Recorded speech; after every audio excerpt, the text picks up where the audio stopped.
Pour plus de vidéos replay, abonnez-vous sur la chaîne YouTube TFM. Appuyez sur la cloche pour avoir des notifications.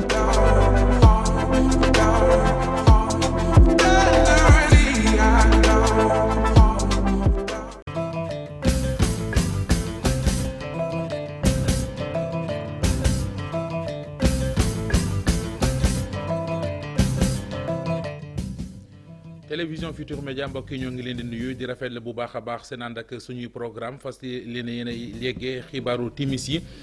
la ca gën a fës ci kanam tuuti ñu yeggee leen ko.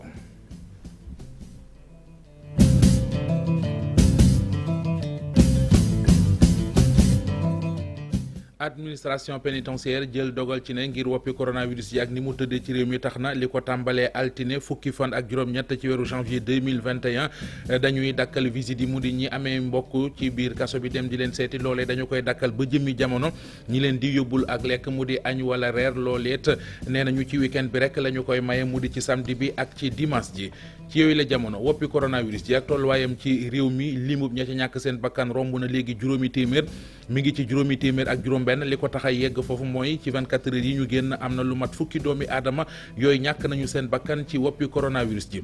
dee ñu defub taxaw seetlu jëm ci mag ñi nga xamante ne ji ñoo ngi ci kër yi day màgget jamono ji ak coronavirus beeg ni muy lawe doon lu jurub tiitaange ci ñoom waaye ñi ñu dëkkal ñoo ngi def seen kéemtalaay kàttan ngir fexe ba yëf yi kon bañ leen a téq ba mu leen di gaañ nag ñuy xaarandi ñàkk yi nga xam ne ñi ngi ko ciy séentu ngir mu mën ci dara. ba tey ci xibaaru timis yi daañu waxtaan it jafe-jafe coow li nga xamante ne ji am na ci liggéeykat yewoon ca SDE lu toll ci $3 milliards ak genn wàll mooy koppar yi nga xamante ne ñoo ngi koy laaj kilifa yu SDE yi loolee ñi ngi ko dippe lii di fonds commun de placement ci seen gis-gis ñoo ko moom nañ leen ko jox tàmbali nañu pétition te nee nañ duñ ca yem ne bu ñu waxul ci ñoom danañu dem toogaanu ji siège yu SDE ngir bëgg kon ñu lijjantil leen seeni koppar.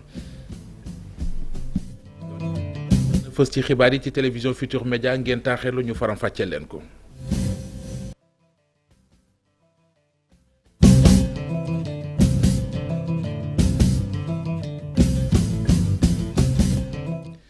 del leen nuyu bu baax a baax rafetlu ni ngeen àndee ak télévision Futurs Médias ni ñu ko junjëwoon ci bopp bi rek la ñuy duggee ak yéen ci yàq liggéey dooree xibaar yi ak dogal bi bàyyeeko ci administration pénitentiaire bu Sénégal mu di këru kilifteef gi jiite kaso yi ci réew mi ci communiqué boo xamante ne génnee nañu ko ci la ñoo xamle ne daal li bu weesoo altine fukki fan ak juróom-ñett ci weeru janvier loolee dañuy tere li nga xamante ne ji moo di visite yi mu di ñi seen mbokk nekk ci kaso yi ñu war di leen seeti googee kon dakkal géem nañ ko ba jëmmi jamono. beneen dogal bu ñu jëlit ba xamle ko moo di lekk yi nga xam ne daañu ko yóbbul seeni mbokk ci biir kaso yi mu di añ di reer loolee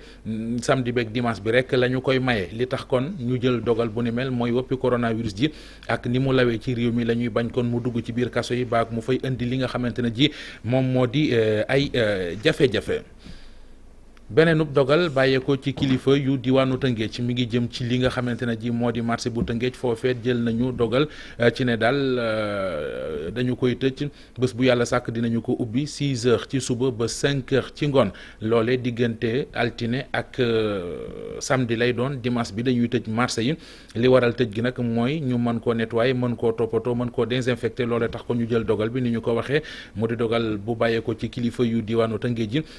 aju ci moom biir kon ñuy xamle ne marché yi dinañu ko ubbi samedi altine kon ba samedi dimanche bi ñu tëj ko ci diggante 6 heures ci suba la ñu koy tijji ba 17 heures maanaam 5 heures ci ngoon waxtaane woppi coronavirus ci ak yëf yëkk ni mu tëdde ñu xamle ne kon lii di bilan bi ñi ci ñàkk seen bakkan mi ngi toll ci juróomi téeméer ak juróom benn li indi lim bi foofee mooy ci bilan tey bi dañ ci am kon fukki doomi aadama yooyu ñàkk nañu ci seen bakkan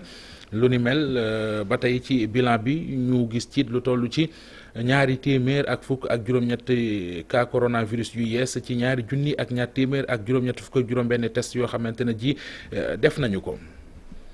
des ba léegi ci feebaru coronavirus bi ak ni mu mel ci réew mi ñi nga xamante ne ji ay mag lañu di màgget sax nekk ci kër yi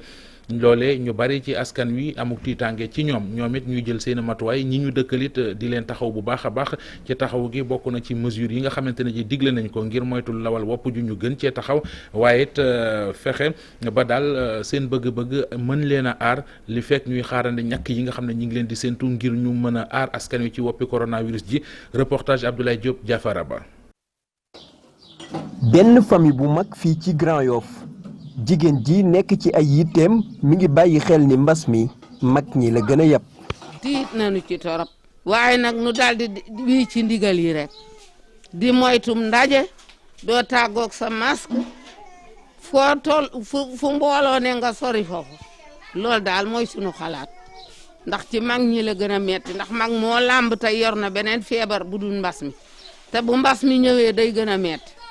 moo tax nuy moytu. beneen kër ci gox bi fii nag mag ñi ngi ñaan askan wi ñu bàyyi xel li docteur digale te boole ko ak ay ñaan. man damay jënd mag si jox suma waa kër bu ñu génnee tam dama leen wax takkaleen bu ñu ñëwee suma saabu ak suma wër de sabit laa teg foofu ci suma douche dem leen rakasu bu ñu rakasoo ba pare. feebar bi yàlla ak moo ko indi te amul kenn ku ci mën dara nag tuddul yàlla tuuf dellu ci yàlla rek. njiitu réew mi bëgg na ñàkk askan wi rawatina mag ñi ngir dindi jàngoro ji wante xalaat yi wuute nañ si. al bu fekkee ñàkk yi muy indi yu baax la dañuy ñàkku waaye nag bu nu sañan kenn jëkk a ñàkk nu gis ko ndax mag daa ragal dee mag a war a ñeme dee waaye dafa ragal dee. dégg nga boo xamee ne dana la annoncé nga def ñekk yu di forcé de ku mu nekk nga ñekku ku mu nekkul nga toog kii booy demee kenn du la topp kon bu mu demee ba ñuy lijjante ay ñàkku docteur yi jox ñu te docteur yi ñoo ñuy faj duñu ko def bu dul ñàkku bu ñu amee moyen bu ñu ñàkku ñun de bu mu ñëwee dinañu ñàkku waaw. bu ñu sukkandikoo ci rapport ANSD bu 2020 juróom-benn fukk ak juróom-ñett ci nit ñi dañuy dund ci kër yu bare nit bariwaay boobu tax na wàllante feebar bi di gën a gaaw. wutali département bu Tivaouane ak ni ñuy nemmeekoo feebaru coronavirus bi ca diwaanu Kees fan yéeg doole jamu fa am loolee tax na nag ngir bañ mu yokk ngir xeex ak jàngoro ji mbootaayu jigéen ya fa àndandoo ak directeur école yeeg kilifa yi diwaan ba ñu ànd it ak chef de village yi ngir fexe daal ba yëf yi bañ a lawee ci diwaanu Morolan nan la ñu koy defee ay sensibilisation di jigee askan wi ci jàngoro ji foofee la ñu koy jaarale Cheikh Anta Diop Sey Latir. ñëpp jóg nañu sëmbaxloo fii ci Morolan di ay kuréel yi ëmb ay jigéen ay chef de village ñi yëngu ci wàllu paj mi lali pexe ngir nag fexe ba coronavirus du law fii ci gox bi ñu nekk di Morolan. yeete pour ni ñuy moytoo ak ni ñuy aaroo ci wàllu Covid bi parce que dañu gis ne ñi mu gën a laal mooy jigéen ñi ak jeunes yi moo tax ñu ñëw tey def lancement bi fii Morolan. école yi dafa am ay journée yoo xam ne dañ fay dem pour waxtaan ak directeur d'école yi pour ñu gën a leen a ñaax ñu gën a jël seeni matuwaay dëkku Paxamkuy 1 Paxamkuy 2 Tibin Tàngoor Ngig Fall ak Palo surtout nag ñun dañu jiital ICP bi xam nga comme moo gën a am xam-xam ci wàllu santé dañu ñëw moom ak ay relais pour ñu gën a mën a sensibiliser. infirmier chef de poste bu Morolan moom nag nee na tiit na lool ndaxte jamono yi ni mbas mi di wéyee de lu ko ëlëm la rawatina fii ci département bu Tivaouane ba tax na ñëpp war a ràngaayu ngir feebar bi du law. am nañu tiit ci commune Morolan amul kenn su Sénégal fii woo xam ne yaa ngi siy dégg si goxaane tiito deuxième vague bi moo ëpp doole sax première vague bi. Tivaouane am na benn dispositif CTE bu bees boo xam ne ni amuloon si première vague bi. Tivaouane mu ngi amaat encore Covid-19. si biir commune Morolan bi fii comité bi ñu ngi réorganiser xoolaat yan façon sensibilisation la ñu andiwaat pour ñu ñaaxaat nit ñi ne ni mbas mi mu ngi fii. waaye nag fii ci Morolan nee nañ nag ci ñaareelu vague bi amaguñ kenn ku am doomu jàngoro ji waaye nag bi fi feebar bi doog a tàbbi amoon nañ ñett ñoo xamante ne amoon nañ doomu jàngoro ji. diwaanu Ngeexox nekk ca Mbuur ñàkkum ndox mu am ca dëkk ba élèves yi ñoom nee nañu mënatuñu ko muñ wàccoon ci mbedd yi wane seen bopp te nee nañu duñu ca yem semaine bu nekk daañu doxalee lu ni mel ngir ndox mën a am ca Ngeexox ci jamono ji nga xam ne coronavirus bi lëmbee na àdduna bi lëmbee réewum Sénégal xel xalaatul ñuy dund te duñu amum ndox reportage foofee ca diwaanu Ngeexox Abdourahmane Diallo Mamadou Gueye. élèves yu dëkkee commune Ngeexoox di mettit lu ñàkkum ndox bi nga xam ne mu ngi ci seeni école yi ñoom sax ñuy xam le ni lu jëm ci wàllum raxas sa loxo ci école bi ngir moytu mbas mi lu metti la foofu. suñu waree naan dañuy jënd ndox suñu waree effacer tableau mbalka bi amulee dañuy dem ci kër yi nekk ci alentour bi pour ñu may ñu ndox et parfois ñoom tamit dañuy naan côté bii ndox amu fi kon dañuy bañ dañuy topp dañuy obligé di wër dañoo wax saa yu ñu xëy nañ raxas suñu loxo balaa ñoo ñëw pour éviter contamination mais fii ndox doyu. mu doon mbir mi nga xam ne maire gox bi mu ngi koy ñaawlu Pape Songe Diouf di joxoñ baaramu tuuma waa Sen'Eau ak waa SONES. ku amul yërmande waruñu laa jox ndox te boo fekkee tey parce que diw xam naa ko diw am naa ci nangam man fii ma nekk du mu fi am problème président Macky Sall bu wàccee itam maa ngi fi ingénieur la loolu du waxu technicien du waxu ingénieur madame Ndiaye ñu ngi koy indi à la raison président joxe nag alal joo xam ne defar na château d'eau defar na forage jël na alal joxe ko pour nit ñi naan ay techniciens yoo xamante ne di gàllankoor liggéeyam loolu rafetlu woon ko. semaine bii ñu génn soxna yu dëkkee Ngexoox ñoom ñoo daal di yuuxu di laajte wàllu ngir ñàkkum ndox ndax jamono ji Ngexoox ku mar doo am foo naa ni jee. liggéeykat yeewoon ci SDE ñoo ngi sàkku ñu jox leen lu toll ci 3 milliards ak genn wàll goo xam ne nee nañu ay fonds commun de placement la ñoo ko moom nañ leen ko jox loolee tax na kon ñu tàmbali ay pétition tey ji lañ doon janook taskatu xibaar yi ngir doon ko leeral xamle nañu ne bu fekkente ne lijjantuñu seen i jafe-jafe dàquñu ci ba xëy dem di toogaanu ji siège bu SDE Fat Bintou Konté. liggéeykat ya nekkoon fee nga xam ne moom moo di SDE di Sénégalaise des eaux ba tey ña ngay daw ci xaalis bi nga xam ne bile entreprise ameel na leen ko mu toll ci 3 milliards 500 millions de francs CFA bokkoon ci li nga xam ne moom la ñuy wax fonds commun de placement ñoom liggéeykat yooyu ña ngay laaj ñu delloo leen li nga xam ne moom moo di seen alal la. xaalis bi c'est 3 milliards plus de 3 milliards 500 millions ñoo xam ne ñoom ñoo ko yor te juróomi nit bëgg ko gérer loolu la ñu wax ne ñun. les travailleurs de la CNO ex-travailleurs de SDE porteurs de parts majoritaires loolu la ñu wax ne ñun duñ ko bàyyi ak ñoom ñu yor ko nañ ñu ko restituer. ba tax ni sax bañ ko laajtee ñu xamal leen ni ña koy laajte bariwuñu ñoom waa SDE moo tax ñu taxawat ab pétition boo xam ne ngir ñu delloo leen li nga xam ne moom moo di seen koppar. mbéjam kanam ku nekk moo koy fajal boppam loolu moo tax ñu dem si travailleurs yi waxoon ñu laaj leen ñoom ñu. moo tax bi ñu demee si travailleurs yi. travailleurs ku nekk bindal sa bopp plus de 80% des travailleurs wax ne li ngeen Baaba Ngom ak ñi ngeen àndal Rasoul ak ñi ngeen àndal li ngeen wax dëgg la ñun noo ko wax nañ ñu delloo sunu alal nañ ñu delloo sunu xaalis ñun noo ko moom. buñ ko deful nag ñoom xamal nañ ñu ne fi mu toll nii nag moom yàggatul dara fee nga xam ne moo di siège SDE danañ fa am toogaayu ñaxtu. delluwaat si ñoom waxtaan ak ñoom tey bi ñu génnee fii waaye nag autorités yi bu ñu jógee fii ku nekk dina ko jot. incha allahu rabbi waaye nag loolu boo liggéeyee ñu commencé nag par takk brassard wane sunu naqar parce que tamit dañ ne dëkk bi dëkk yoon la ku am lu la métti tamit mën nga commencé par brassard loolu bu amul ñun ñu takk nag ñu dem foofu assiéger seen siège. ñoom ancien travailleur SDE yooyu nag fi mu toll nii bañu ñu ci dara ngir ñu delloo leen li nga xam ne moom moo di seen alal ndax dañoo jàpp ni waa SDE koppar googu dañ ko téye te moomuñu ko. feneen fu coow am moo di ca Dakar Dem Dikk la ko fa indi mooy syndicat gi nga xam ne moo di syndicat unique des travailleurs bu Dakar Dem Dikk ñooy sàkku ci njiital Dakar Dem Dikk yu yees di Oumar Ben Khattab Silla payooru ñi nga xam ne dañu ko daggoon tudde leen ni emploi fictif ñu daal leen di jox seen i koppar nu mu gën a gaawee yemuñ ci ne bu ñu sukkandikoo ci kàddu secrétaire général bu syndicat boobee di wuyu ci turu Madiaw Xor Mbengue nee na it ñi nga xam ne ñoo di liggéeykat yi daal la ñu bëgg ci kër ga mu di auditer personnel bi na ci ñëpp ànd te toog déglu la cay nar a tukkee moom Madiaw Xor Mbengue kàddu la yooyu mi ngi ko dénk Maymouna Ndiaye. audit bi ñu ko lancé personnellement ñun dañu taxaw defaat vidéo informé waat travail yëpp xamal leen ni leen le directeur général li muy def jubluwu ci lu dul xool ñi nga xam ni ñi ngi liggéey wala liggéeyuñu mais bi ñu ko defee li ñu ci gis mooy am na si travail yi nga xam ni dem nañ defi ko bi weer deewee gis ñu seen salaire am na si ñi nga xam ne tamit ñëwuñu moo tax ñun actuellement ni en tant que syndicat li ñuy demande mooy ñi nga xam ni tey dem nañ def ko ñuy ñaan directeur bi lu mu gën a gaawee mu jox leen sa salaire waaye tamit ñi ngi dëggalaat képp ki nga xam ni da nga demoon congé wala nga am congé maladie wala demoo woon defi nga dem defi ko lu mu gën a gaawee li ñu wax ak directeur général bi ak li ñu directeur bi wax waxoon nañu ñoom ñi ngi ci état te di leen ko jox parce que ñun li ñu mën a wax rek mooy lépp li nga xam ne tey problème interne u Dakar Dem Dikk la dañ koy war di waxtaane di ko diisoo mais duñu dem ci presse bi di jéemaane di wili pande parce que ay responsable lañu. fukki ndaw ak juróom-ñeent kon teg nañu leen loxo ci diwaanu Ziguinchor sabab li moo di dañ doon manifester keroog ci xàll wa ñu dippee boulevard de la CEDEAO ñu gën koo xam ci boulevard 54 mètres li indi woon manifester gi mooy ñàkk lampi mbedd yoo xam ne juróomi dëkk ya fa ñàkk nañ ko lampi mbedd lëndëng la ñu mënutoon a dëkkaale tax ñu doon wane seen bopp taali pëna joor fay xeer mujj nañ leen teg loxo Boubacar Diassi. boulevard bii mooy boulevard de la CEDEAO ñu gën koo xam ci Ziguinchor ci tuuri boulevard de 54 mètres waaye saa su guddi jotee ci bii la anam ne boulevard bii di nekk moom mu traversé gën kaa néew juróomi quartier bu commune bu Ziguinchor rawatina quartier Néma 2 ak Kandialan suñu sukkandikoo ci kaddu yu ndaw yi nekk fii di manifester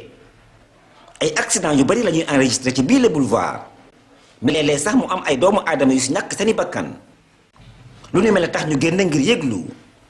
ñu suñu problème mooy lamp yi nu mu bañee takk mooy suñu problème kon ñu bi ñuy kaas loolu am nañ droit lu tax ñu koy kaas waaw chaque semaine plus de 3 accidents wala 4 ba 5 dina ko am ay non moo kañ moo accident mortel moo fi am waaw kon ñun bu ñu demee bay kaas am nañ droit lu tax ñuy koy kaas ah du yoon nañ taal lamp yi dafay yàgg. adjoint au maire bu yor ndaw ñi ak sport ñëw fii ngir nemmeeku askan wi ñaxtu tey bu jeeju daal di ñu dénk yi kaddu. que Senghane Sakat bi état dafa am projet ak CEDEAO pour réhabiliter tali bi depuis yoon frontière Gambie ba Mpaat donc ñetti voies yi dañ koy defar 3 ronds-points dañ koy réaliser éclairage dernière génération lañ fiy def donc moo tax bu poteau lampe solaire yi bu ñu ñëwee on a jugé nécessaire bu ñu ko implanté fii parce que quelque temps après projet bi day démarrer. suñu sukkandikoo si ñuy xibaar fukki ndaw ak juróom-ñeent la police daal di jàpp laata moo bay kenn ku ne mu ñibbi këram. Sénégal ak Gambie ñaari réew yi fas nañu yéene joxante loxo ngir xeex àll ba ñuy gor te tegewul ci yoon loolee nag ñaari ministre affaires étrangères yu ñaari réew yi di soxna Aïssata Tall Sall bu Sénégal ak docteur Mamadou Tangara bu Gambie amaloon nañu am ndaje tey jii ci suba gi fa la ñu jël dogal bi ci ne dootuñu ci jéggaleeti lu toll ne tarfatal ay ni Maimouna Ndiaye Mohamed Dieng. ñuy dog garab yi ci biir àll bi lii mën naa jur lu bari ci suñu koomu réew rawatina ci suñu environnement lii nag moom moo tax ba tiital na réewu Sénégal ak bu Gambie. ni ñuy dogee àll bi ni ñuy dogee guy yi dina am impact bu bon ci génération future yi ñëpp gis nañ désert bi ni muy duggee tey ñëpp xam nañ ne changement climatique réalité la donc ñun ñu ngi jël fii engagement bi daal comme ni ko ñaari chef d'état yu waxee naka ni ñu ko tëralee pour ñu xool naka la ñuy xeexee loolu. lii di jafe-jafe boo xam ni dafa tar ndax kat dafa am ay complice yu nekk ci biir looloo tax waa Eaux et Forêts war nañ leen a gën a dooleel daan yi itam ñu gën koo yokku. boo toogee liir ay 1900 troncs mooy 2000 yuñ dagg bu ci nekk. boo jëlee diamètre am ñu ne nii la toll bu ci nekk buñ ko daggee war koo jëmbataat mu sax 40 ans lay doon kenn du ko fekkee ak lu ñuy bëgg a dund yépp kenn du ko fekkee waaw loolu ku ko yàq pour man criminel nga foofu rek lañ la war a àtte parce que toll nañu foo xam ni rey garab presque dina méngoo ak rey nit duñu yem mais dina méngoo. parce que boo reyee garab nit ñi ngay sonnal ñoom ngay toroxal looloo tax nag ñaari njiitu réew yi ne loo leen mën a def pour di ko xeex ñun xeeb nañ ko dolli leen. réunion bi ñu def ñaari jëwriñ yi séq ko fii ci réewu Sénégal amoon na fi nag ci atum 2018 ca Banjul tey jii nag liñ ciy séentu mu nar fee tukkee bari na ndax kat bëgg nañu xeex gi ñu gën koo taral. Jaari Sow di doomu Sénégal ba demoon ci France di fa jàngee réer fa boobee ba léegi ñu di koy wër ci la ñuy jaare ngir waxtaane nit ñi nga xam ne dañuy réer ci réewum France jumtuwaay yi ñuy teg ngir seet gi lu xarañ la lu mucc ayib la waaye seetlu nañu ne daal bari na ay at a ngi nii am ñuy réer ci moomili réew te gis leen du yomb ñu ci bari sax far lépp dafay doxee tàbbi géej ñu ànd xoolandoo matuwaay yi nga xamante ne ji jël nañu ko ci réewum France ngir di wër kuréel ak la mu fa jur ne ay njuréef Ibou Diouf. plateforme bi turu doomu Sénégal baa ngi ci photom naka noonu message bi nag ñu xamal ne Diary Sow daanaka ay fan a ngi kenn tegu ko gëtam loolu di fësalaat taxawaay bi nga xamante ne dinañ ko am foofee ca France bés boo xamante ne rek dafa am ku ñuy wër ñu ne nag ay at a ngi am na lu ci soppeeku ndax loi 2013 bi dañ ko soppi gannaaw Manuel Valls yi nga xamante ne moo nekkoon ministre de l'intérieur muy am ay coppite yiñ ci indi loole du police ak gendarmerie moo ci taxaw ndaxte loolee dafay am beneen caractère boo xam ne rek dañ ciy sukkandiku loolu tax nag ay famille yu bëri doon dañ am ay jafe-jafe gannaaw bu ñu gisulee seen mbokk tax na nag ay doomu France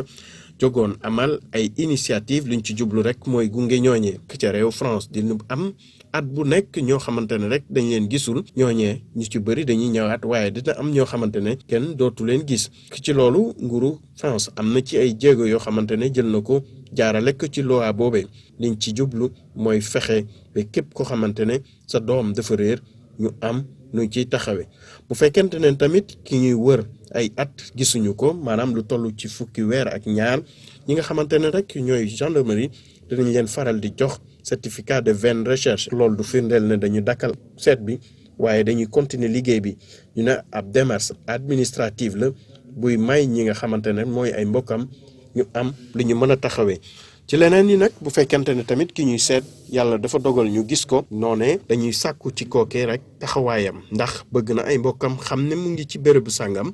bu nee déet nag police wala gendarmerie dañuy faral di respecter choix boobu mu doon loo xamante ne tamit dafay metti ci mbokku kooke ñu ñëwaat ci mbiru Diary Sow mi nga xamante ne daanaka 2 fan ci weeru janvier ak léegi kenn gisu ko te mu nekkoon ci résidence am foofee te 13e arrondissement ba tax na fan yee ñu génne du toll ci 200 nit di ay doomu Sénégal ak Afrique wàccoon nañ ci mbedd mi rek di sàkku ci askan wi rawati nañu féete foofee ca France ku ci nekk dugal ci sa loxo. expérience noone la Mamadou Lamine Mayga tuddee album bu yees bi mu génn di album bopp nee nañu fukki titre ña nga ca delloo na ci njukkal ku mel ne waykat bi di Youssou Ndour Moustique Ndiaye ak ki nga xam ne moo di Mbagnick Diop moom artiste bi ci jano bu mu doon amal ak taskatu xabaar yi waxtaane nag ñoom it ci lu jëm ci wàllu mbëkk mi di immigration clandestine xëyum ndaw ñi waaye it artistes yi seenub liggéey jamono ji ba ci génération bu yees gi Mamadou Lamine Mayga xam le ne dina dellusiwaat ak doole ngir ay fansam Mohamed Samb ak Babacar Dione ci la tukkee ca conférence de presse ba.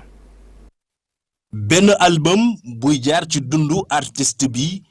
moo xam ndam yum ci am la wala sax ay jafe-jafe Mamadou Lamine Mayga nag gannaaw ba mu gëjee ci scène bi ba tey bi yoon dellusiwaat na ak album bi di expérience di ci sargal ay jegeñaaleem ak ay xaritam. benn jour la woon rek cosaan temps yi Youssou mi ngi joué cosaan temps yi morceau boobu moo xewoon la dem fan. Bon comme ñun ñu ngi dëkkoon Grand Dakar local Super Jamono bon ma tëdd ba benn moment ma ne ay xaar ma dem taxanti yi quoi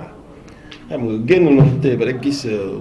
fa fees dellu quoi mu cosaan bu joué déjà da ngay kontaan parce que day fees mu wër ñii musique la ñuy ñëw déglu si quoi. mu ne ma dama bëgg nga xool morceau bi la bu la neex ci samay woy laa bëggoon tey nga woyal ma ko ma ne ko ah bon mu ne ma ne ko mais li nga woy lépp a neex mais man sincèrement neex na ma trop Ndao Rabine quoi jàppaloo. mu ne mais gars yi ñu joué bon ñu commencé joué bon vraiment mu nekkoon ñaari baat yu doy wax ci biir salle bi ñu joué di woo ma woy bi ba mu jaar bon vraiment mu neex. wàllum mbëkk mi nag di émigration irrégulière nekk na loo xamante ni soxal na ko ba tax na moom artiste bi muy ñaan nguur gi ci ñu ut ay solution nu mu gën a gaawee. sincèrement il faut ñu xool vraiment ñaan président. ñu xool ban solution la ñu mën a jàppale ñooñu parce que ñooñu bu ñuy départ fii ay 500 000 parce que loolu mënoo njëgu fay bi dafa cher. bu dee ni nag wàllum production artistique bi nouvelle génération bii di def moom artiste bi jàpp na ni faaw yëf yi ñu xoolaat ko ba mu baax. ñun fañ doon tibbee yàlla dafa dogal mu nekk foofu loolu noonu mosuñu ko baax sincèrement li ko commencé ci Youssou Ndour Omar Pène Baaba Maal Ismaïla Lo Thione Seck Baobab number one ku ci nekk rek amoon nga sa style musique mais sincèrement ñu am niñ doon liggéeyee. album bu fukki titre expérience di dundu Mamadou Lamine Mayga waaye itam di gisinam boo xamante ni bokk na ci lu ko gën a dooleel moo di dundinu askan bi li nag nekk beneen départ bu bees ci artiste bi nga xam ni daanaka ba tey dafa mel ni fàttewul démb.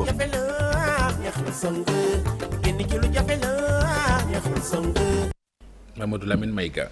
Linguère bu Saint-Louis ak Sayed signé nañu benn convention boo xam ne dañu cey jëflante la leen tax a jóg boobu la déggoo mu di convention bi mooy fexe ba ñi nga xam ne ñoo ngi ci association bi ña cey nekk ña cey yëngu ci wàllu tàggat yaram buñ ca jugee war a mën a dugal seen loxo ci mbay mi war a mën a doon i baykat ngir luy jariñ réew mi ci woyle wàll ñu déglu kàddu leeral yu bàyyee ko ci directeur général bu Sayed di Aboubacry Sow ak ki nga xamante ne ji moo di Masek Wade moo wax ci turu Linguère.